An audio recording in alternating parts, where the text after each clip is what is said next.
ക്ഷമ ബൈബിൾ ക്വിസിലേക്ക് എല്ലാവർക്കും സ്വാഗതം. യോഹന്നാൻ അധ്യായം 19 ബൈബിൾ ക്വിസ്. ബറബ്ബാസിനെ വിട്ടുതരണമെന്ന് ജനക്കൂട്ടം നിലവിളിച്ചപ്പോൾ പീലാത്തോസ് യേശുവിനോട് എന്താണ് ചെയ്തത്? യേശുവിനെ കൊണ്ടുപോയി വാറുകൊണ്ട് അടിപ്പിച്ചു.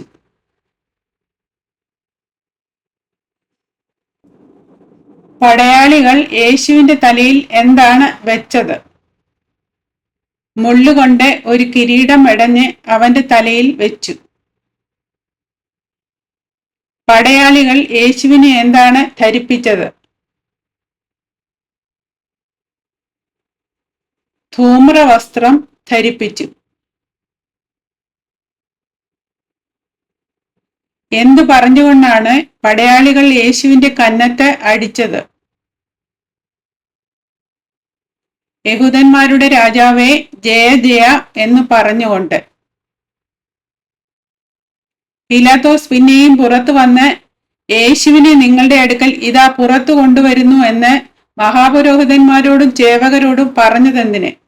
അവനിൽ ഒരു കുറ്റവും കാണുന്നില്ല എന്ന് അവർ അറിയേണ്ടതിന്. യേശുവിനെ കുറിച്ച് അവനിൽ ഒരു കുറ്റവും കാണുന്നില്ല എന്ന് യഹൂദന്മാരോട് പീലാത്തോസ് എത്ര തവണ പ്രഖ്യാപിച്ചിട്ടുണ്ട്? 3 തവണ.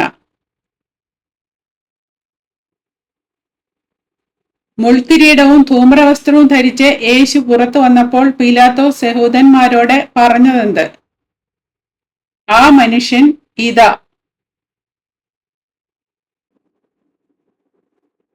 പീലാത്തോസ് യേശുവിനെ യഹൂദന്മാർക്ക് മുന്നിൽ കൊണ്ടുവന്ന് അവരോട് ആ മനുഷ്യൻ ഇതാ എന്ന് പറഞ്ഞപ്പോൾ മഹാപുരോഹിതന്മാരും ചേവകരും ആർത്തു വിളിച്ചതെന്ത്?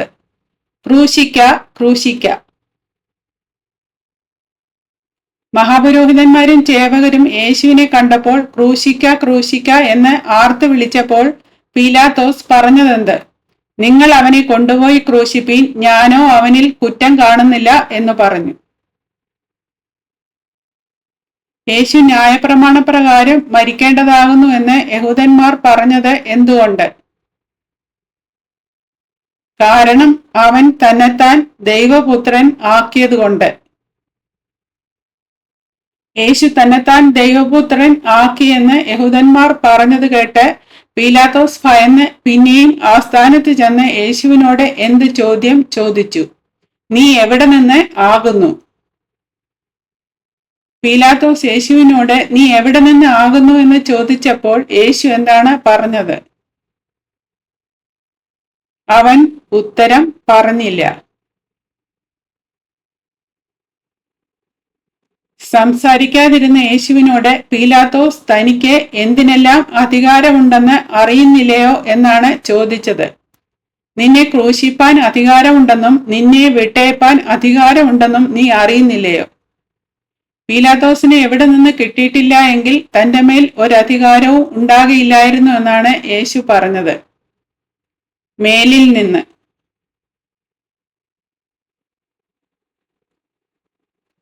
ആർക്ക് അധികം പാപമുണ്ട് എന്നാണ് യേശു പറഞ്ഞത്?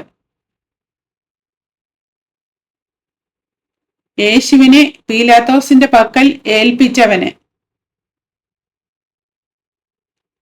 പീലാത്തോസ് യേശുവിനെ വിട്ടയപ്പാൻ ശ്രമിച്ചപ്പോൾ യഹൂദന്മാർ ആർത്തു പറഞ്ഞതെന്ത്? നീ ഇവനെ വിട്ടയച്ചാൽ കൈസരുടെ സ്നേഹിതനല്ല, തന്നെത്താൻ രാജാവാക്കുന്നവൻ എല്ലാം കൈസരോട് മത്സരിക്കുന്നുവല്ലോ എന്ന് ആർത്തു പറഞ്ഞു. യേശുവിനെ പുറത്തു കൊണ്ടുവന്നപ്പോൾ പീലാത്തോസ് ന്യായാസനത്തിൽ എവിടെയാണ് ഇരുന്നത്?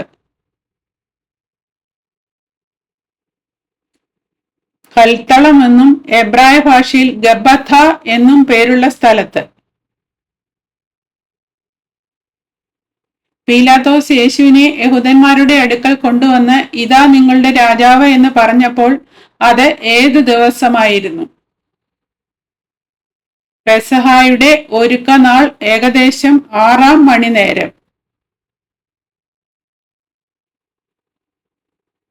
പീലാത്തോസ് ഇതാ നിങ്ങളുടെ രാജാവ് എന്ന് പറഞ്ഞപ്പോൾ യഹൂദന്മാർ എന്താണ് നിലവിളിച്ചത്? കൊന്നുകളക, കൊന്നുകളക, അവനെ ക്രൂശിക്ക എന്ന് നിലവിളിച്ചു. നിങ്ങളുടെ രാജാവിനെ ഞാൻ ക്രൂശിക്കണമോ എന്ന് പീലാത്തോസ് ചോദിച്ചപ്പോൾ മഹാപുരോഹിതന്മാർ എന്താണ് മറുപടി നൽകിയത്? ഞങ്ങൾക്ക് കൈസരല്ലാതെ മറ്റൊരു രാജാവില്ല. യേശുവിനെ ക്രൂശിക്കാൻ പടയാളികൾ എവിടേക്കാണ് കൊണ്ടുപോയത്?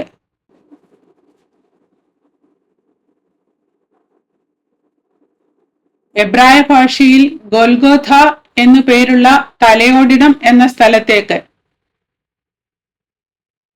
യേശുവിനെ എങ്ങനെയാണ് ക്രൂശിച്ചത്?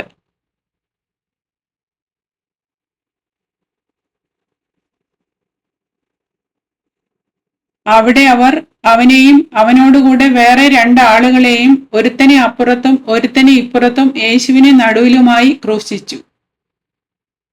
യേശുവിന്റെ ക്രൂശിന്മേൽ പീലാത്തോസ് എഴുതി പതിപ്പിച്ച മേലെഴുത്ത് എന്തായിരുന്നു?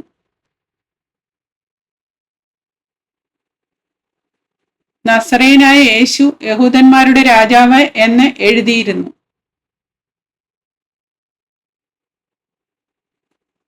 യേശുവിന്റെ ക്രൂശിന്മേൽ പതിപ്പിച്ച മേലെഴുത്ത് ഏതെല്ലാം ഭാഷകളിൽ എഴുതിയിരുന്നു?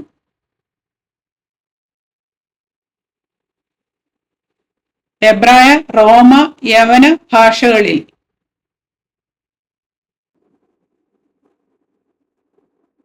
യഹൂദന്മാരുടെ മഹാപുരോഹിതന്മാർ യേശുവിന്റെ കുരിശിന്മേലുള്ള മേലെഴുത്ത് എങ്ങനെ എഴുതേണ്ടത് എന്നാണ് പീലാത്തോസിനോട് ആവശ്യപ്പെട്ടത്. യഹൂദന്മാരുടെ രാജാവ് എന്നല്ല, ഞാൻ യഹൂദന്മാരുടെ രാജാവ് എന്ന് അവൻ പറഞ്ഞു എന്നത്രേ എഴുതേണ്ടത്. യഹൂദന്മാരുടെ മഹാപുരോഹിതന്മാരുടെ ആവശ്യത്തിന് പീലാത്തോസ് ഉത്തരം പറഞ്ഞതെങ്ങനെ? ഞാൻ എഴുതിയത് എഴുതി എന്ന് ഉത്തരം പറഞ്ഞു. യേശുവിനെ ക്രൂശിച്ച 4 പടയാളികൾ എന്തിനെ ഒരു പടയാളിക്ക് ഓരോ പങ്കായിട്ട് 4 പങ്കാക്കി? അവന്റെ വസ്ത്രം എടുത്ത് ഓരോ പടയാളിക്ക് ഓരോ പങ്കായിട്ട് 4 പങ്കാക്കി. പടയാളികൾ യേശുവിന്റെ അങ്കി കീറാതെ എന്തു ചെയ്തു?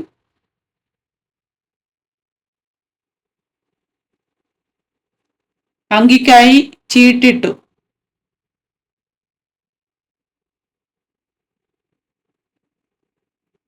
യേശുവിന്റെ അങ്കിയുടെ പ്രത്യേകത എന്തായിരുന്നു?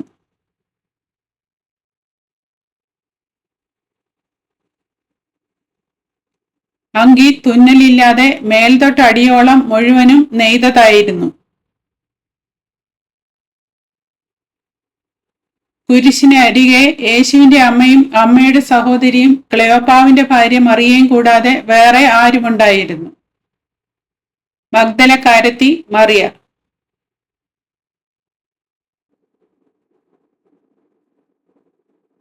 യേശു തന്റെ അമ്മയും താൻ സ്നേഹിച്ച ശിഷ്യനും നിൽക്കുന്നത് കണ്ടിട്ട് തന്റെ അമ്മയോട് എന്താണ് പറഞ്ഞത്? സ്ത്രീയെ, ഇതാ നിന്റെ മകൻ എന്ന് അമ്മയോട് പറഞ്ഞു. യേശു തന്റെ അമ്മയും താൻ സ്നേഹിച്ച ശിഷ്യനും നിൽക്കുന്നത് കണ്ടിട്ട് ശിഷ്യനോട് പറഞ്ഞതെന്ത്? ഇതാ നിന്റെ അമ്മ.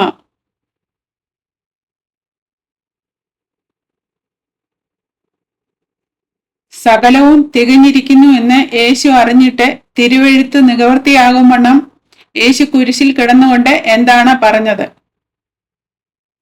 എനിക്ക് ദാഹിക്കുന്നു എന്ന് പറഞ്ഞു.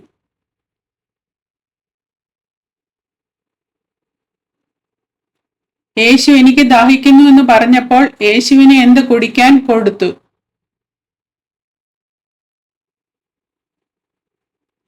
ഒരു സ്പോങ് പുളിച്ച വീഞ്ഞ്.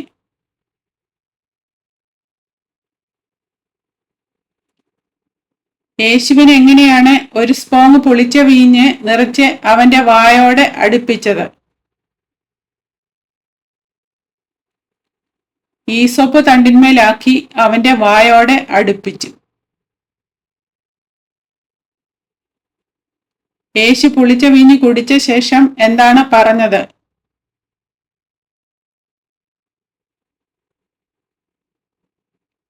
നിവൃത്തിയായി എന്ന് പറഞ്ഞു.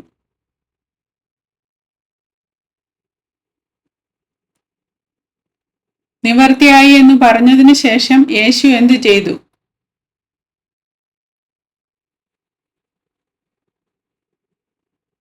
തല ചായ്ച്ച് ആത്മാവിനെ ഏൽപ്പിച്ചു കൊടുത്തു.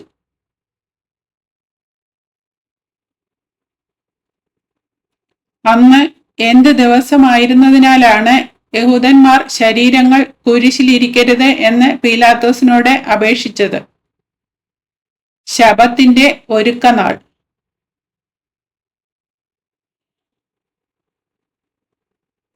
ശരീരങ്ങൾ ശബത്തിൽ ക്രൂശിന്മേൽ ഇരിക്കരുത് എന്ന് വെച്ച് യഹൂദന്മാർ പീലാത്തോസിനോട് എന്ത് അപേക്ഷയാണ് നടത്തിയത്? അവരുടെ കാൽ ഒടിച്ച് എടുപ്പിക്കണം. പടയാളികൾ യേശുവിന്റെ കാലുകൾ ഓടിക്കാതിരുന്നത് എന്തുകൊണ്ട്?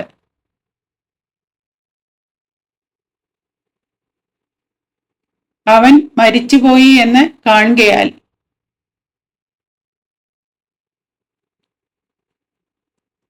യേശു മരിച്ചുപോയി എന്ന് ഉറപ്പാക്കാൻ പടയാളികളിൽ ഒരുത്തൻ എന്തു ചെയ്തു?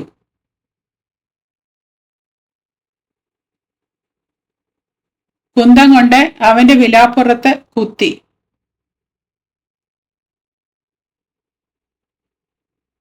യേശുവിന്റെ വിലാപ്പുറത്ത് കുത്തിയപ്പോൾ എന്താണ് പുറപ്പെട്ടത്?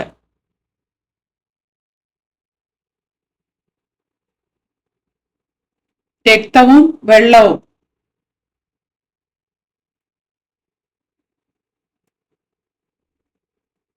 യേശുവിന്റെ വിലാപ്പുറത്ത് കുത്തിയപ്പോൾ രക്തവും വെള്ളവും പുറപ്പെട്ടു. ഇത് കണ്ടവൻ സാക്ഷ്യം പറയുന്നു എന്ന് പറയുന്നത് ആരെക്കുറിച്ചാണ്? യോഹന്നാൻ അപ്പോസ്തലനെ കുറിച്ച്.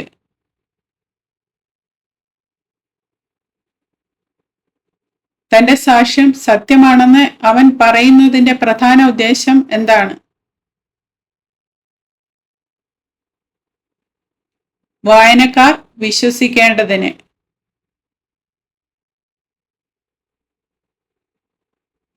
യേശുവിന്റെ മരണത്തെക്കുറിച്ച് തിരുവെഴുത്ത് എന്താണ് പറഞ്ഞത്?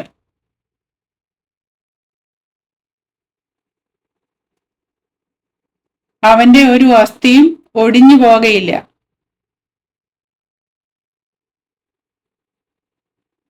അവന്റെ ഒരു അസ്ഥിയും ഒടിഞ്ഞു പോകയില്ല എന്ന് തിരുവെഴുത്തിൽ എവിടെയാണ് കാണുന്നത്?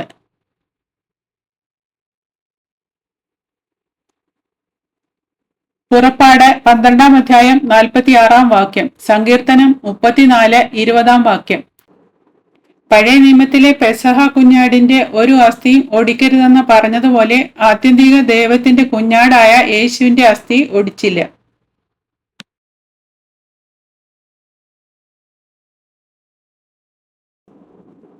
യേശുവിന്റെ മരണത്തെക്കുറിച്ച് മറ്റൊരു തിരുവെഴുത്ത് എന്താണ് പറഞ്ഞത്? സെഖര്യാവ് 12-ാം അധ്യായം 10-ാം വാക്യം, തങ്ങൾ കുത്തിയിട്ടുള്ളവങ്കലേക്ക് അവർ നോക്കും. പീലാത്തോസിനോട് യേശുവിന്റെ ശരീരം ആരാണ് ആവശ്യപ്പെട്ടത്?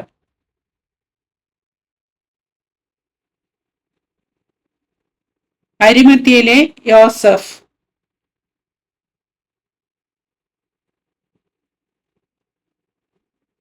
അരിമത്യയിലെ യോസഫ് എങ്ങനെയുള്ള ശിഷ്യനായിരുന്നു?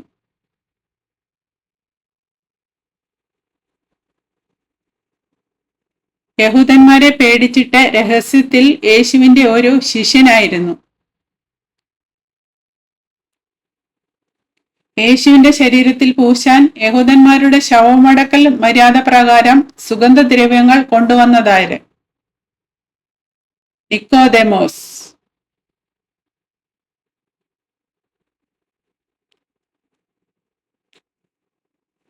യേശുവിന്റെ ശവസംസ്കാരത്തിനായി നിക്കോദെമോസ് എന്ത് സുഗന്ധദ്രവ്യങ്ങളാണ് കൊണ്ടുവന്നത്? ഏകദേശം 100 റാത്തൽ മൂറും അകിലവും കൊണ്ടുള്ള ഒരു കൂട്ട്.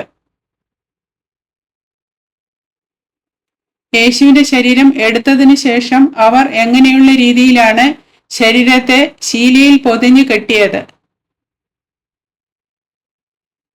യഹൂദന്മാർ ശവം അടക്കുന്ന മര്യാദ പ്രകാരം സുഗന്ധവർഗത്തോടുകൂടെ ശീല പൊതിഞ്ഞ് കെട്ടി.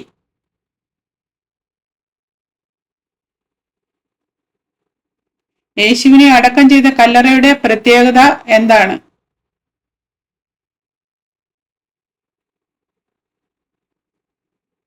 മുമ്പേ ആരെയും വെച്ചിട്ടില്ലാത്ത പുതിയ കല്ലറ.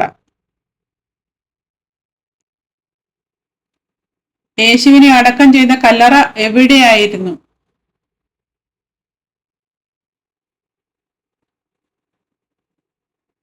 യേശുവിനെ ക്രൂശിച്ച സ്ഥലത്തു തന്നെ.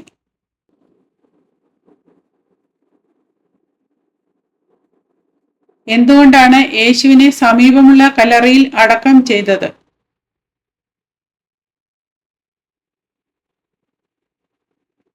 യഹൂദന്മാരുടെ ഒരുക്കനാൾ നിമിത്തം.